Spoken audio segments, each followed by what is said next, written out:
Well, hey everyone, welcome back to my channel. My name is Jonathan, and this is Mr. Pearson Talks Books. For those of you that have been following my channel, you know I've started on this reading challenge. It's my epic 50 books before 50 list. And one of the books that I put on that list was Shadows of the Empire by Steve Perry.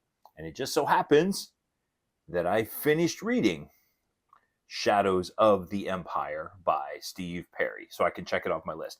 And I want to talk to you about this book and how much fun I had reading it because I think I have a new favorite Star Wars book.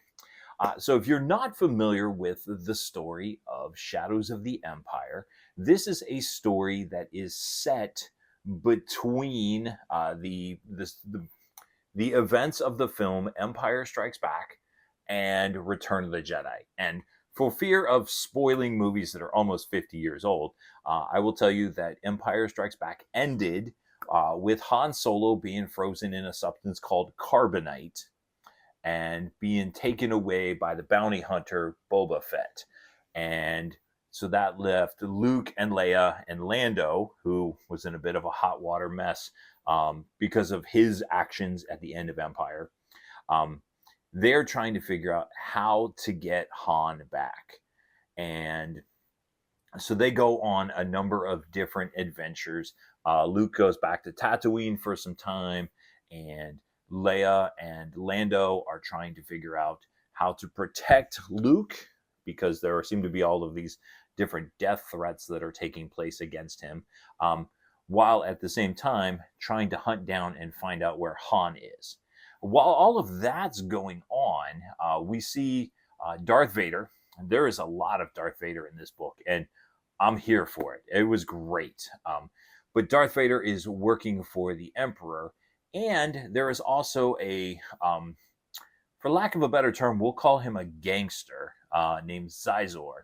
He's in charge of an organization called Black Sun. They're kind of a criminal organization that's involved in all kinds of different machinations and stuff. Plus, they have legitimate business.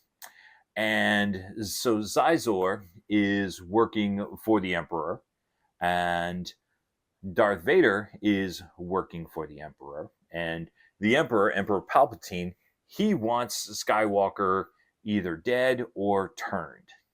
He wants him turned to the dark side. Now, if you know anything about Star Wars lore, you know that at the end of Empire Strikes Back, Darth Vader revealed to Luke that he was his father. And so Vader is doing everything he can to try to keep Luke alive because he wants to take over the galaxy, more or less, with his son. And Xizor, I hope I'm pronouncing that correctly, he wants to kill Luke because he has an axe to grind with Vader for some things that happened in the past. And so there's a lot of political maneuvering. There's a lot of backstabbing and betrayal. There's all kinds of things that are happening. This book was so much fun. There is a website called Utini, which I visit routinely. Let's try saying that a couple times. Utini.com is all things Star Wars, and they have a giant book reading list for all of the Star Wars canon books and all of the Star Wars Legends books. And for some reason, and I'm gonna take issue with this, Utini, for some reason they listed this book right here, Shadows of the Empire, as only being fair. But I got to tell you, the story was so much fun. It was a blast to read. It was great to get a different side of Darth Vader, to hear some of his thinking processes and to see the things that he put into place in order to reach Luke. And there was a really fun scene where Chewbacca had to dye his fur and basically give himself a haircut to go undercover.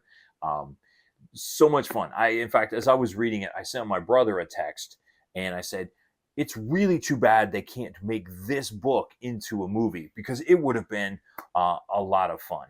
Now, there is another character that they introduce. His name is Dash Rendar.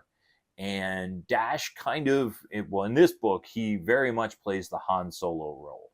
He was the swashbuckling rogue who never took him, or who was very confident in his ability, sometimes overconfident. He was very brash, and so people didn't care for him at all a lot.